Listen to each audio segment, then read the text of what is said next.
Hello friends, welcome back to our channel. So ரொம்ப நாள் ஆச்சுன்னு நினைக்கிறேன் நம்ம வீடியோ போட்டு. ஸோ சாரி அதுக்காக. ஸோ கொஞ்சம் பிஸி ஆகிட்டேன், ஓகேவா? ஸோ இனிமேல் கண்டினியூஸாக வீடியோ போகிறதுக்கு ட்ரை பண்ணுறேன். ஸோ இன்னைக்கு என்ன வீடியோ அப்படின்னா, கொஞ்சம் பேருக்கு டவுட் இருந்தது. அதாவது எஸ்என்பி எக்ஸாம் எழுதணும் அப்படின்னா என்ன குவாலிஃபிகேஷன் வேணும் அப்படிங்கிற மாதிரி கேட்டிருந்தீங்க.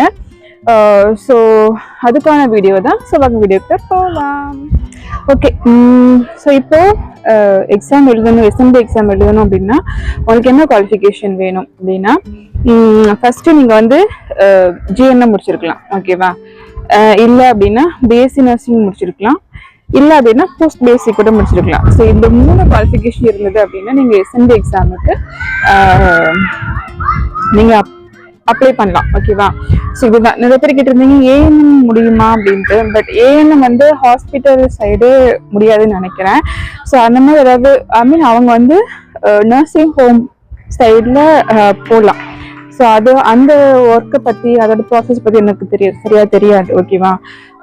ஸோ இப்போ வரைக்கும் எஸ்என்பி எக்ஸாம் எழுதணும்னா ஜிஎன்எம், பிஎஸ்சி நர்சிங், இல்லை அப்படின்னா போஸ்ட் பேசிக் நர்சிங். ஸோ இந்த 3 பேரும் அப்ளை பண்ணலாம். ஆனால் அதாவது எக்ஸ்பீரியன்ஸ் பொறுத்த வரைக்கும் ஸோ இவங்க எல்லாருக்குமே, அதாவது GNM, BSc nursing and post basic nursing, so இவங்க எல்லாத்துக்குமே எக்ஸ்பீரியன்ஸ், கிளினிக்கல் எக்ஸ்பீரியன்ஸ் பார்த்தீங்கன்னா மினிமம் 2 இயராவது வேணும் அப்படின்னு சொல்றாங்க.